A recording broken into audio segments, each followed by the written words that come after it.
I'd like to welcome everyone here today to the Fall 2014 Honors Lecture Series on the power of place. And my name is Dr. Philip Phillips, and I'm the Associate Dean of the University Honors College.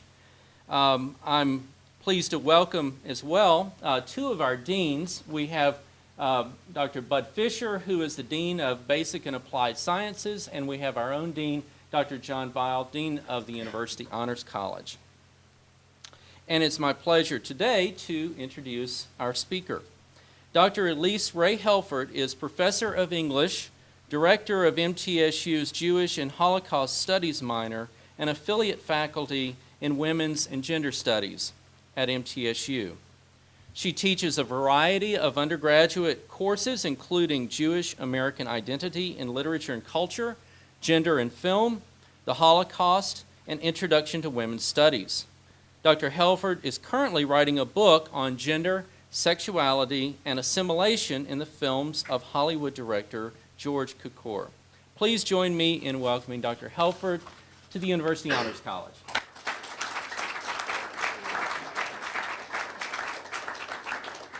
Dr. Phillips is so smooth. I'm a little less so. So I'm Elyce Helford, and I became interested in Hollywood because, like probably most of you, have seen a lot of Hollywood film.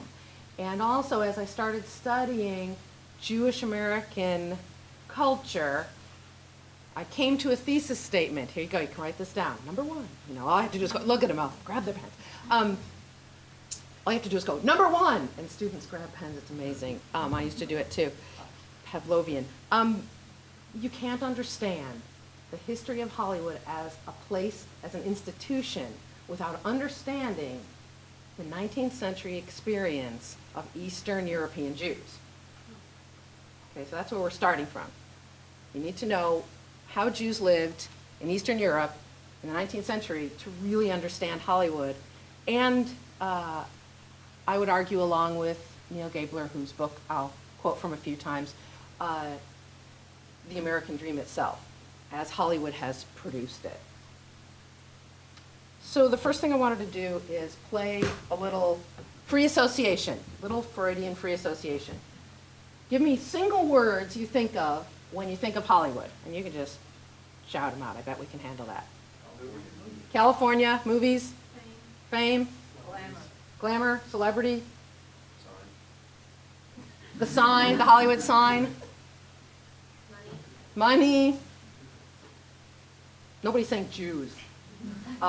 There is that stereotype, and I want to talk about the risks of outing Jews as controlling Hollywood. If you don't like Jews, and anti-Semitism is one of the oldest pathologies, some authors call it, Jews in many ways did found Hollywood and did control it and do, and I want to talk about it that way. Those are the things, what you mentioned is largely what we think about when we think about Hollywood. Glamour and romance, and money and the meanings of success, and I would argue historically, the American dream. So throughout much of the 20th century into the present day, people argue that Jews control the motion picture industry.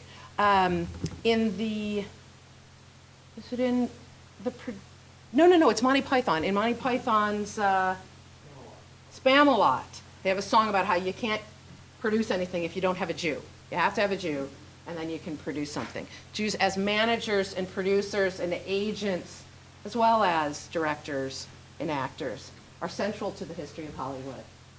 So if I affirm that Jews did indeed found and create Hollywood and perhaps the American dream itself, it's hooray, I can be proud of my heritage, or isn't that interesting, or those Jews run this country. So I want to make clear that historically there were claims made that Jews controlled Hollywood. There were anti-Semitic claims that were largely waged by Henry Ford in the 1920s. There's a quote from him, "Reader, beware, if you so much as resent the filth of the mass of the movies, you will fall under the judgment of anti-Semitism." You make a critique of the movies, you're making a critique of Jews. So there's a defensive statement there from his pamphlets called The International Jew. And if I had world enough in time, I would talk all about kind of the depth of this kind of anti-Semitism and how it grounds some of attitudes toward Hollywood. But suffice it to say, this continues to today. Here's 2 comics that I recently found on anti-Semitic websites. Have you noticed how scummy Hollywood is sneaking more and more wormy Jews with their big Jew faces into the heroic and romantic lead roles in new films? At least the Jew studio heads of the past had the good sense to showcase handsome and athletic Aryans in their product. So you see the word Aryan, you know you're in neo-Nazi territory. And it is true. There was a period from the 30s through the 60s when you didn't see Jews in films. People like Lauren Bacall, Kirk Douglas, Edward G. Robinson, they're all Jews, but they changed their names. So you wouldn't know that they're all Jewish. Now you can be more out as a Jew in film, and that started pretty much in the 60s with people like Barbra Streisand and Woody Allen, where new types could be presented in film as attractive, as desirable. The other one, let's see if I can even read it. Here's one film director who finally got smart. Who's that? Spielberg. Isn't that interesting that we know who that is from that drawing? Yeah. So there's Steven Spielberg. You want to win Academy Awards in Hollywood? Forget making those splashy adventures or special effect-laden sci-fi epics. Just churn out some good old-fashioned pro-Jew propaganda. And so there's Zionist Hollywood. Okay, so it links Hollywood and Jews and Israel, with the stereotypical picture of the big-nosed, cigar-chomping, bald-headed Jewish Hollywood executive who's giving Spielberg Academy Awards for producing, can you guess? What that's probably in response to? Probably Schindler's List.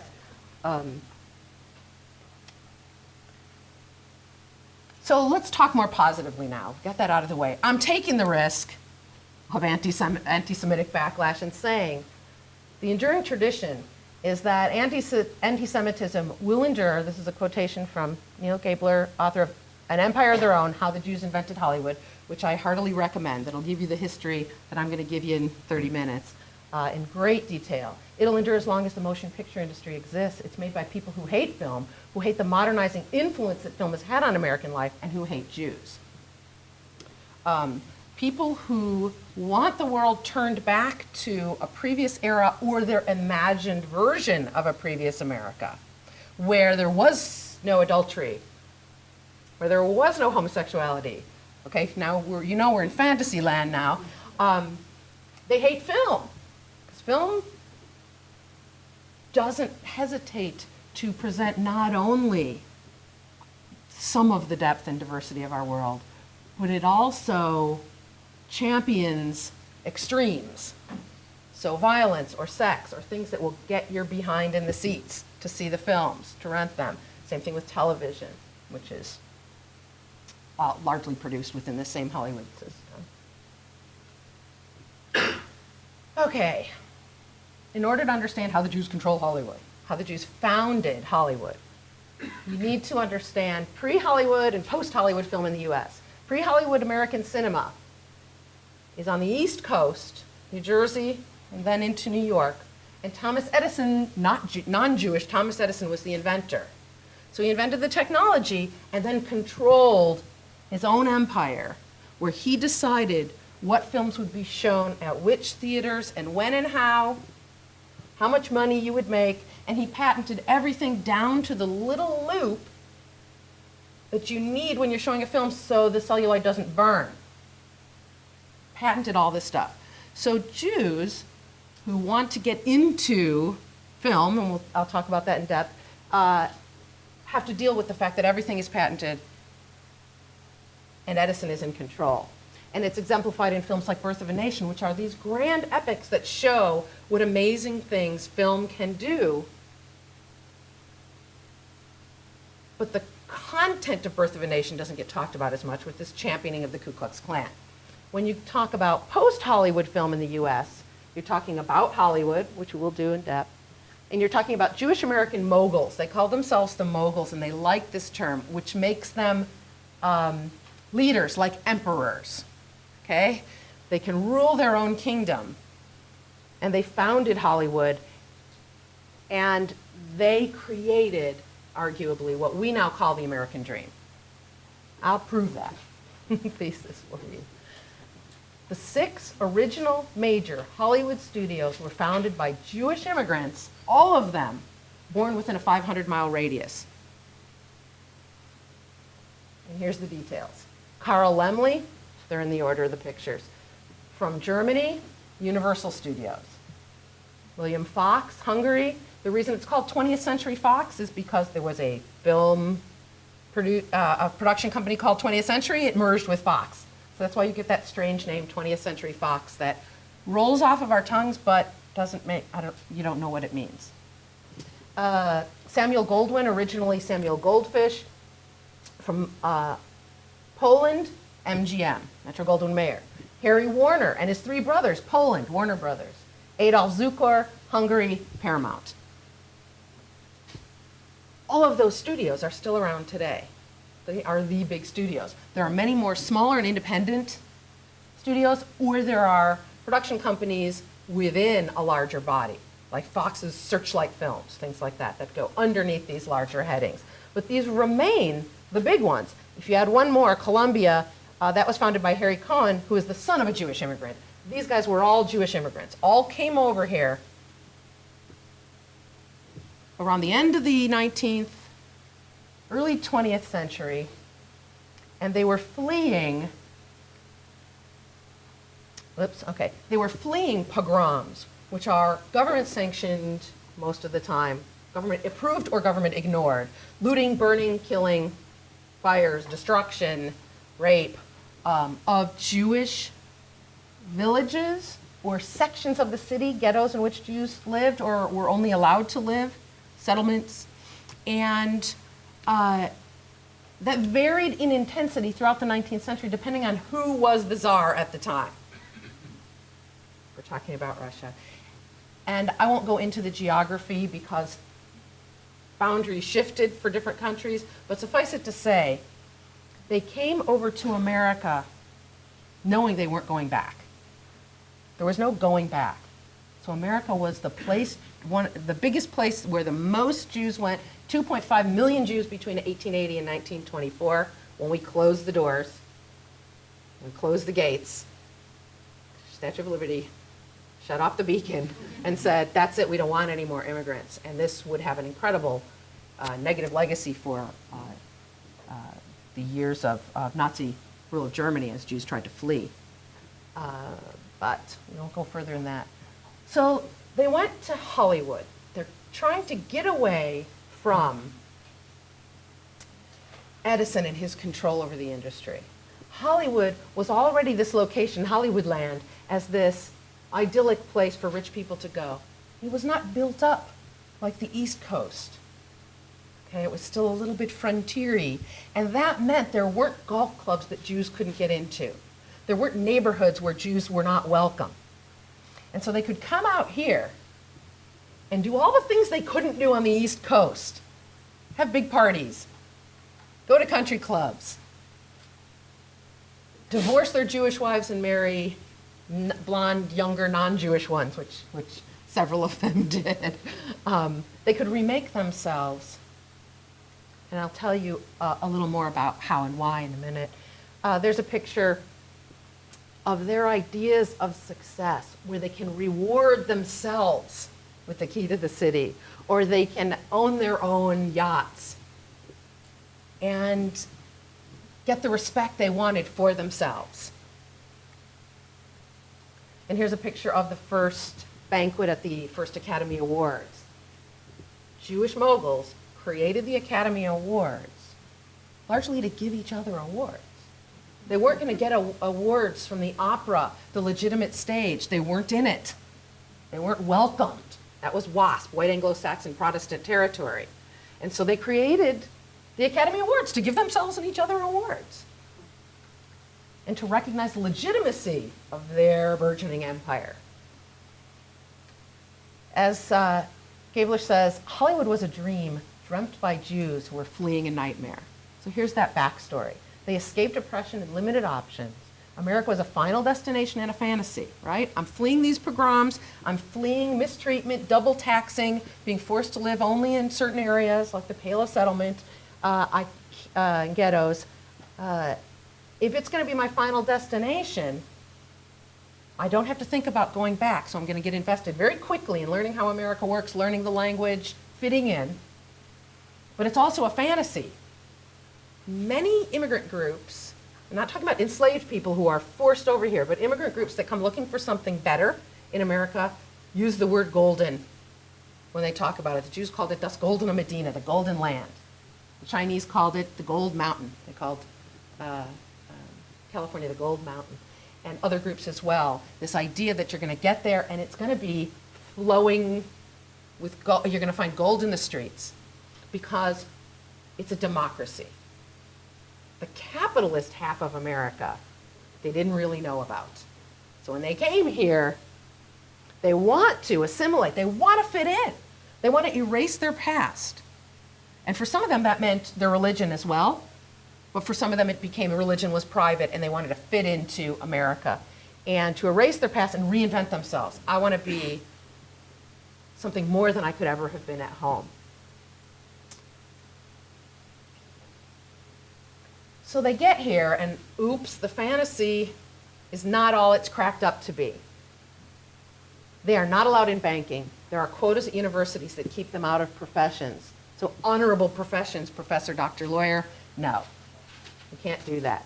Many of them began in sweatshops. That was the labor. If you came in through Ellis Island, you lived in New York, you lived in ghettos with bed bugs and too many people to a room, and you worked in sweatshops.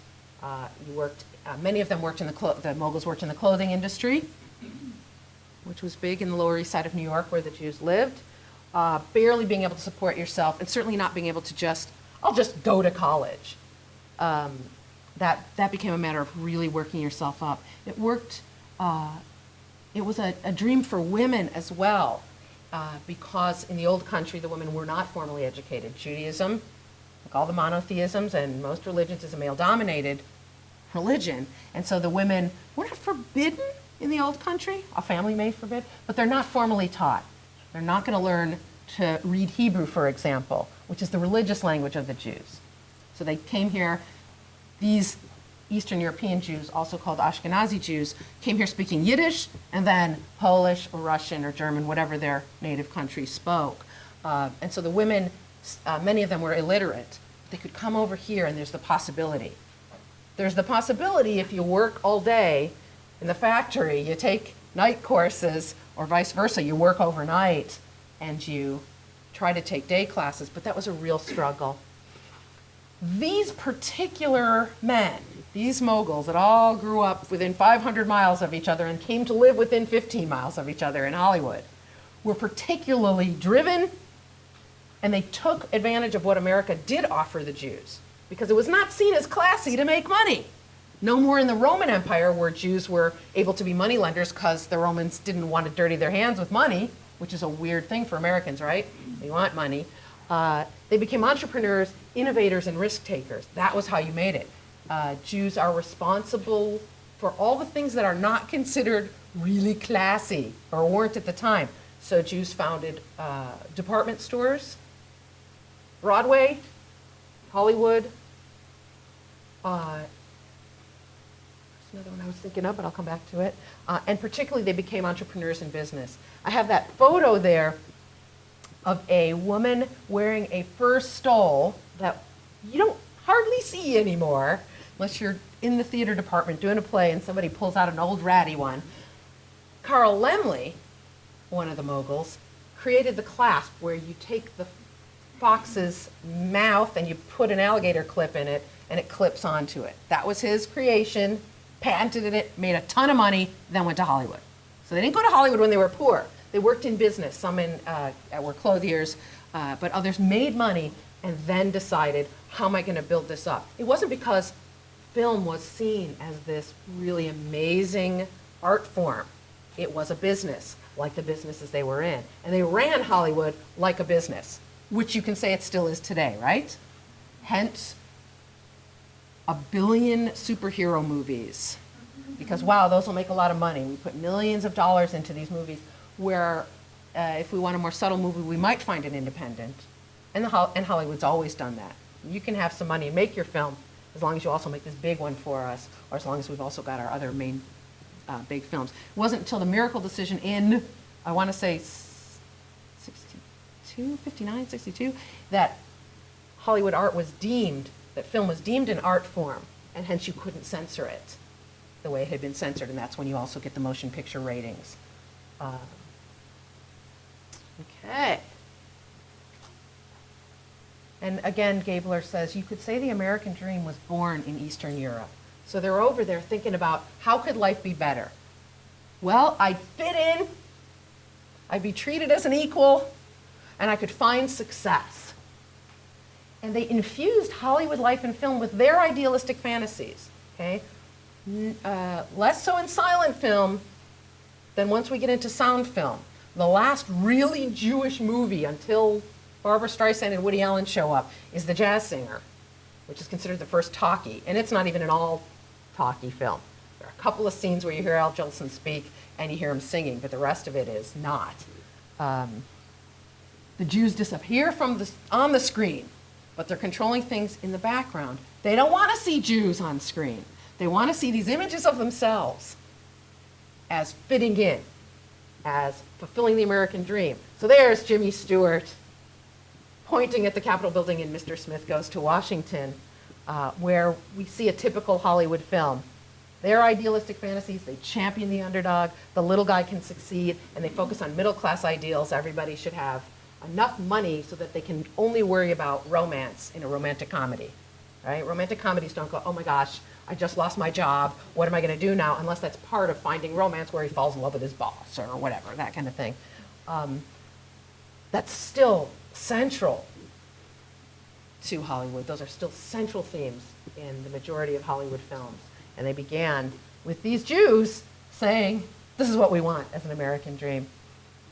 So again, that quote, here's another one. They infused them, let me back up, they infused them with their fantasies, they infused them with their limits. So Hollywood, it's sexist, it's racist, it's Jewish characters are invisible until the Hollywood studio system crumbles.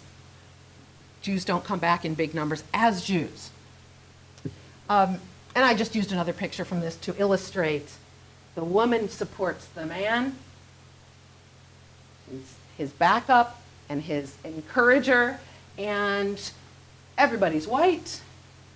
I think it was, I'm trying to remember who said this, it might have been Spike Lee, that those who think of classical Hollywood as the golden years are always white. And even though Hattie McDaniel got a special award, she played Mammy in Gone with the Wind, she was famous for saying, I could play maids or I could be a maid. I decided to be in Hollywood playing maids and mammies because that was better than actually being one. So this is my point.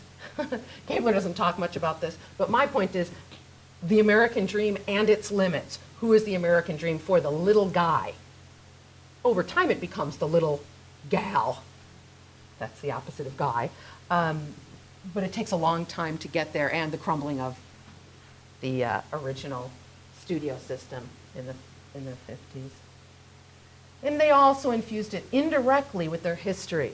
This argument I found mostly in the documentary Hollywoodism, directed by Simcha Jacobovici. And Gabler talks about it a little bit too. But the argument is that Hollywood is infused indirectly with Jewish history, not literally, right? Fiddler on the Roof, if you know that, because they did it at your school as a play. But in the film, that film was produced and directed by non-Jews. These Jews arguably interwove their history, not even always necessarily consciously.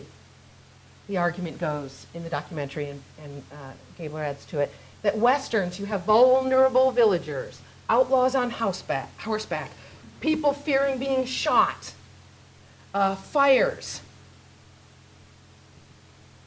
good guy versus bad guy, big guy versus little guy, white hat, black hat, those kind of things that Jews had been dealing with Cossacks and pogroms and injustice, that somebody needs to stand up to injustice. Monster movies where you have sympathy with the monster. So you can look at Frankenstein here in his very pitiful pose where you really feel for him in Frankenstein and in Bride of Frankenstein in the 1931 James Whale films. And King Kong.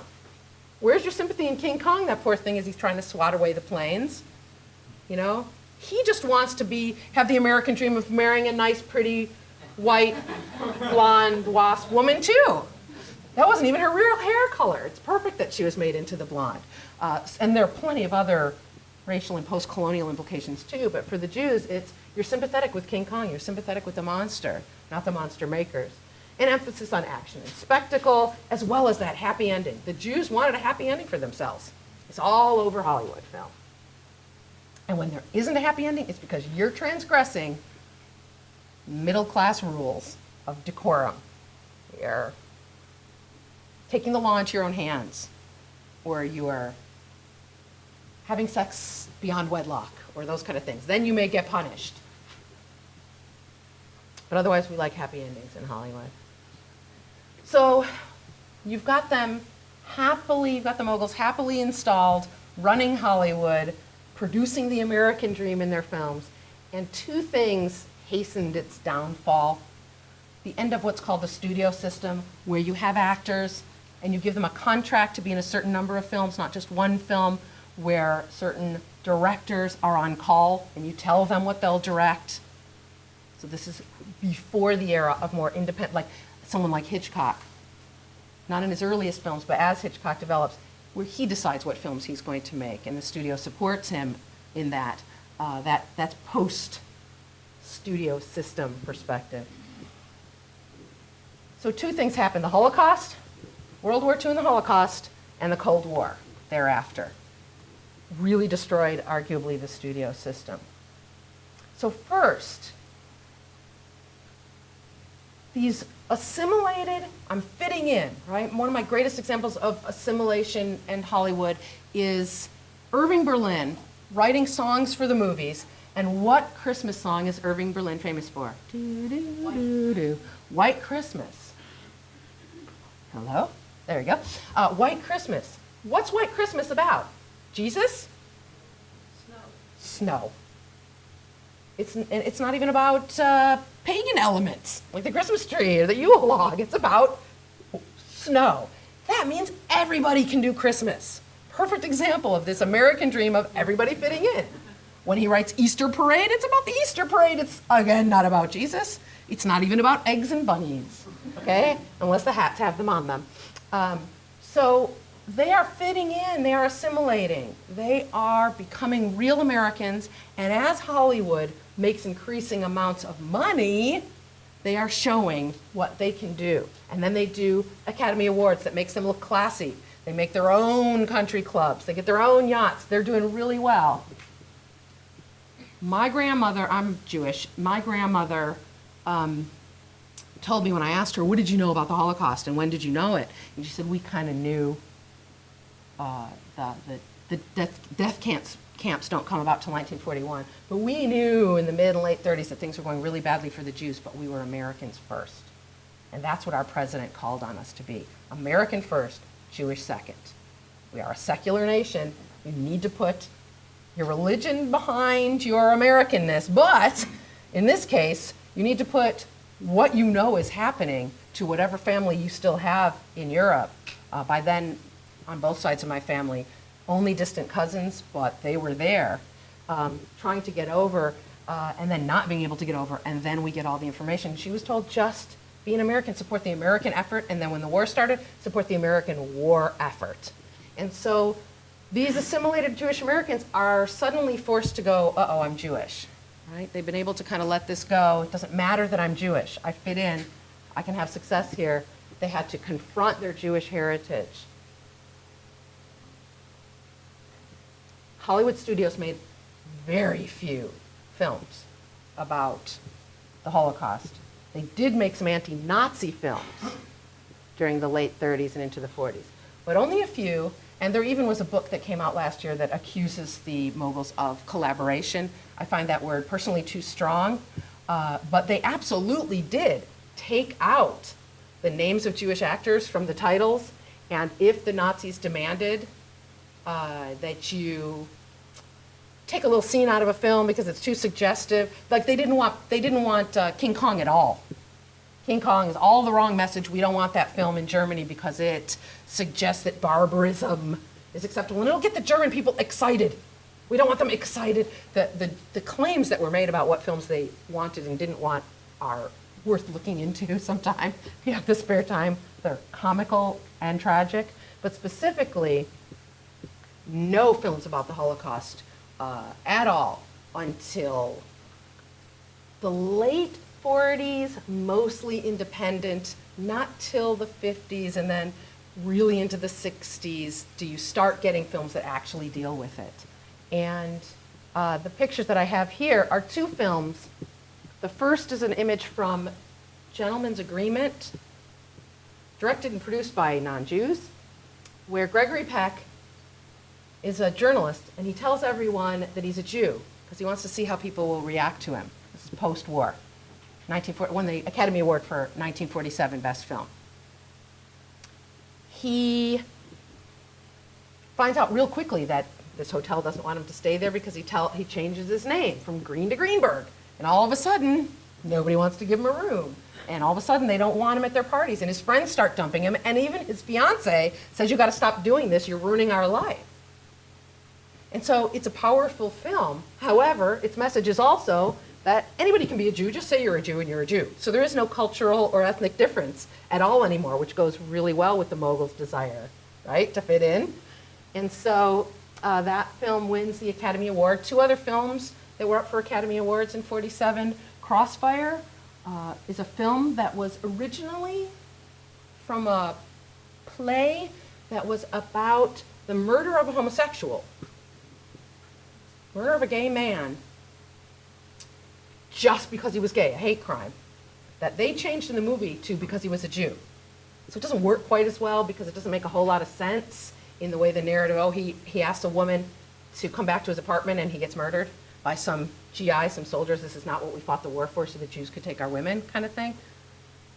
Doesn't quite work as well, but it has a really powerful speech in the very end about this kind of intolerance has got to stop, that we need to see each other as equals, as individuals, and not have that that mentality that causes people to be killed. And the third movie was by George Cukor, the only Jewish director that had a film up for the Academy Award. And what was his about? His is about a guy who is playing Shakespeare's Othello on stage and goes nuts and thinks he is Othello and kills someone. Kills his girlfriend, his working class girlfriend. I have a lot more to say about that. I published an article about where I think there are hidden Jewish kind of elements in that film that are not hidden. It's not like subconscious little photos of Coca-Cola on the screen. It's more that there are implications in terms of how he directed and who he cast and how he handled the film. The other picture is, you know what that's from? The Great Dictator. If you've not seen The Great Dictator, at least look at the clips on YouTube. This dance that Hitler does, Hinkle, with a globe that's like a balloon. He kicks it up in the air, symbolizing that Hitler is just toying with the entire world, is brilliant. And his speech at the end, where he stops, turns directly to the audience and just says, we need to rise up against fascism. What the hell are we doing? It's a very, very powerful, moving speech. Funded it himself, produced it, acted in it himself, and was later blacklisted for that kind of activity. But he was really the only one saying it at the time. The Moguls were afraid. Would they lose who they were? They could seem like preferential. Oh, we just want to talk about this when so many other things are bad in the world or so many other things have happened. We're being Jews more than we're being Americans. They were very afraid of that. And they didn't want their empire to crumble, which crumble it did, particularly the Cold War after World War II. We very quickly switched from we're on the same team with the Russians and bringing down the Nazis, and then it's you're communists. We're not communists. Always important to separate on the two ends of the spectrum. Communism, fascism, not the same thing. It really cracks me up. Well, it doesn't crack me up. It makes me sad when people say things like feminazis. If feminism is anything, it's about a kind of more socialist, communist, we want to make changes for the whole culture, not we want to have one woman ruler over all the men like a bad Star Trek episode or something like that. So we're very afraid of communism taking hold in America. And when you're very afraid, like the Nazis were, like the National Socialists were, like Germans in general were, after they lost World War I, had horrible reparations, and then the global depression hits, you look for a scapegoat. And so HUAC, the House Un-American Activities Committee, conducted investigations of suspected communists in positions of actual or supposed influence. Well, what's the great cultural influence machine? Hollywood. So they had a particular focus on Hollywood. And while some of the Jews in Hollywood had been involved in union and other socialist and card-carrying communists, meaning, again, to be really clear on this, pro-union, they want people to have weekends, they want greater control and equalization of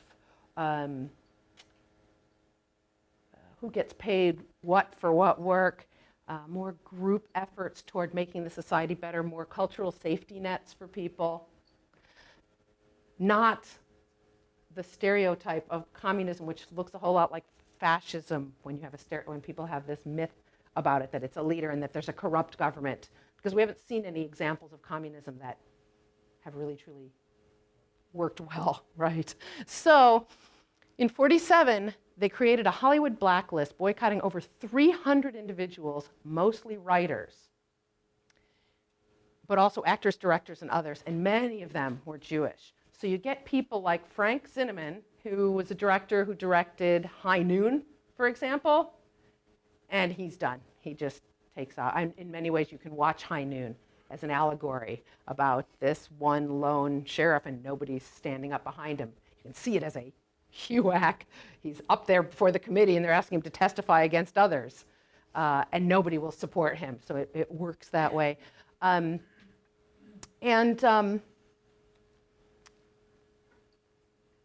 I put up this picture from the front, which comes out much later, and I've forgotten what year, 74, maybe 72, one of Woody Allen's earliest films, and one that he did not direct and write.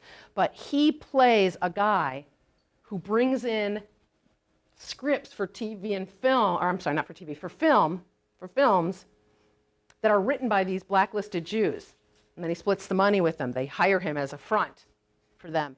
And that film, made much later, spoke about this kind of issue. Zero Mostel is in it, playing, gosh darn it, I've forgotten the name of the actor. He was the first husband in the first episode of the pilot episode of the Goldbergs, and that's not going to help you, I know. Yeah, and that's who Zero Mostel is playing. Yeah.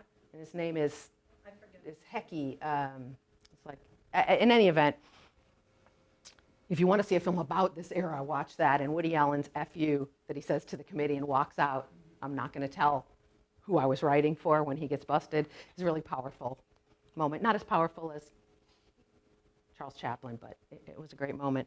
So the Moguls, believing themselves first to be American and Jews second, they didn't challenge the blacklisting, and they acquiesced to demands. They said, we are good Americans, so we are going to tell on the communists working with us. And if they're Jews and if they're our friends, tough, we're good Americans. They had bought into the dream they created themselves, and that meant living up to that dream, and that meant it was really hard to live with yourself after that. Turn a bunch of people in. It kills the studio system, and it kills the camaraderie, and it brings down the empire. At least that's an argument. So the 50s saw the downfall of the studio system. So Jews knew that they were vulnerable and that they were still Jews. And it pointed it out to them by how many Jews were focused on by HUAC as communists because they were Jews. And that goes back to a long-standing link between Jews and communism and the idea of an international Jewish conspiracy kind of a perspective. So thereafter, the Hollywood moguls, many of them retired in the 50s or died, and changes came to the form and function of the major studios. But they're still Hollywood, and it's not just little traces of its origins that remain. A lot of their themes and focus are still the same. So here's my last slide. European fantasies, imagined on celluloid, produced in Hollywood, helped Jews reinvent themselves as Americans, and in the process reinvented America itself to prove that the American dream exists. I don't know if you can follow how that works, but you come over and you have a dream, you get control of film, which everybody thought was just going to be this momentary entertainment and not this enormous industry that governs so much of how we feel about ourselves and the world. Like we go, oh, my teeth are just not white enough. You never thought that until every Hollywood actor started getting those little paper thin, whatever you call them, on their teeth. Veneers on their teeth. Do you do that? Have you looked in the mirror and gone, oh, my teeth aren't white enough? Come on, raise your hand. Raise your hand. See? I'll give you some other ones. Fat people don't deserve love, particularly women. Hollywood absolutely teaches that. Who's in all those romantic comedies? Older men and younger women, or younger men and younger women, and they're always thin. And acne is your fault. Because if you really tried, you could have no acne. From trivial to major messages, whatever categories you want to talk about, race, ethnicity, disability, Hollywood has really strict limits. Say I'm an actor and I've come over from Saudi Arabia and I want to act in American films. What parts can I get? You could play terrorist number 1 or number 2, or you know what? We're going to dress you up and you can be Mexican drug cartel dude. You know, those kinds of things that Hollywood still does that go back to its origins and who created it. But the argument here is even bigger, which is America has been reinvented by Hollywood. That how we see what we value is largely what's portrayed and has been portrayed by Hollywood, created by people who weren't even American.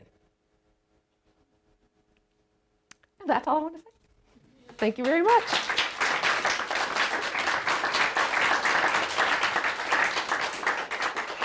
So it looks like, thank you very much. We've got about 8 minutes, so I can take questions, and then if we run out of time, I'll just hang around and you can ask me questions if you don't have somewhere to run to. I just want to say the dude from the Goldbergs you're trying to remember was Philip Lowe. Yeah, Philip Lowe. He got listed in red channels, then got blacklisted, and later committed suicide. Yes, and later committed suicide, which is what is, that's who Zero Mostel plays in the front, is a version of him. Yeah, a lot of really sad stories, some who went to other countries. Interestingly, at the same time as all that was happening, Hollywood was embracing Jews who were fleeing Germany because Berlin had been the mecca of film innovation before the Nazis. And then they didn't want those kind of films, just propaganda films. So they sent them all over here, and you get people like Billy Wilder, who did Some Like It Hot, and many other movies. I'm just trying to think of the most popular ones. But you also get the whole, what's that? The Apartment. Yes, in The Apartment. You also get film noir is largely this combination of Eastern European directors who are very keen to put on film the dirty underside of the world. And then Hollywood directors who say, wait, what about this middle-class dream and happy ending? Okay, you're going to have the one honest guy. You're going to have Philip Marlowe. You're going to have Sam Spade. And they're going to deal with this, but also in some films not. You know, films like Double Indemnity, where people have to be brought down. And then Hitchcock's films work well into that as well. But you had a lot of those directors coming over here, and Hollywood did not want them making their German expressionistic films. But so film noir and hard-boiled detective genre became kind of their compromise. Question? Mm-hmm. What was the 1947 Cukor film that you... It's called A Double Life. Yeah, Ronald Colman playing Othello. He just really doesn't do it. And he wanted Laurence Olivier, who later went on to play one of the most racist Othellos I think I've ever watched. He's barefoot and pacing like a panther with blackface. Oh, Orson Welles did it in blackface, but that's another honors lecture for another time. Other questions, comments? Yes? Are Jewish people still involved in the film industry pretty highly, or it's not? Jews are very disproportionately represented in the media. So from people you know, Adam Sandler, to people you might not know, I mean, Jon Stewart's pretty out there that he's Jewish, but of course he got rid of his last name and it just uses Jon Stewart, so those kind of traditions still exist. But production, direction, I always hate to admit that I have family in the biz, because it's like, oh, let me validate your stereotypes. But my cousin Bruce was the executive producer of Drew Carey and the George Lopez show, and he was deemed the one man in Hollywood who could handle, what's his name? Winning guy. Thank you, Charlie Sheen. And did the Charlie Sheen show with him and finally made money again, because all he does, my cousin does, is sitcoms. And we're not so into sitcoms anymore, but then they gave him Charlie Sheen. So he did Anger Management, which I guess is off the air, but was it on again? Because it was contracted for 100 episodes from the get-go. It's we love our train wrecks, don't we? But yes, behind the scenes still, television and Hollywood and film, many Jews still. Not as many Jewish directors as Jewish producers or agents and actors. But still, many of the actors who you don't know are Jewish until someone tells you there are. What about those studio heads? Did their companies go down to their family members, or some turned them over to family members when they could. And there were problems with that in that they were such strong, domineering men, which is what enabled them to survive, to make the money, to get out of the sweatshops. That same drive drove them to dominate their family so much that a lot of times they had sons who were less effective than they were because they were keeping their sons down. And so when they finally got to direct, when they finally got to be the producer or the owner of the studio, they weren't as strong. Things kind of crumbled out from underneath them. And some were turned over to boards or larger groups. So once the big names were gone, you got less of that. There's a movie about this, isn't there? Doesn't John Goodman play Louis B. Mayer or something? I'm talking about. He plays a Mogul in The Artist, the silent movie that won the Academy. Oh yeah, that's right. So he plays one of the Moguls in The Artist. That's right. That's what it is. Other questions? Anecdotes? Mm-hmm. This is kind of a peripheral question, but when the people were immigrants, I don't know too much about the policies of immigration at that time. And of course, nowadays, that's a big question. Yeah. A lot of people get over here and are illegal, and if you're going to come over legally, it takes money. And so were these people, they were fleeing Europe, but were they sort of, did they get enough money to come over here? Most of them came over here broke.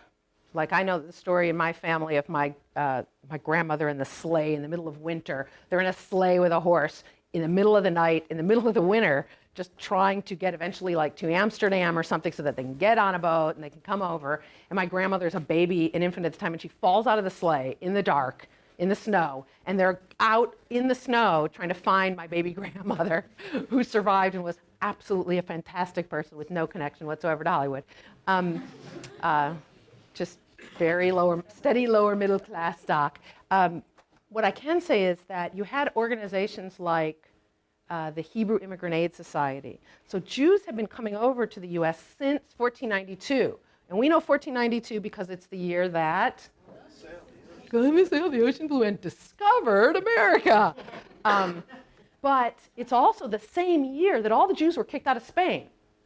So Columbus's voyages largely funded by kicking all the Jews out and taking their stuff. So that's important. And so a few Jews came over then. And then more came in the 17 and 1800s. In the 1800s, a lot of German Jews came over, not so much fleeing as looking for better opportunity, in smaller numbers, assimilating into communities and doing very well for themselves by just toning down the Jewish stuff, and in small enough numbers that they didn't freak anyone out. It's the huddled masses yearning to breathe free from the Emma Lazarus poem that's on the Statue of Liberty. It's that group that comes over in the millions that freaks America out because they come over without, they don't learn they don't know the language. They're dirty, they're smelly, they wear funny clothes, they talk funny. They're those people, which we never say about immigrants now, ever, do we?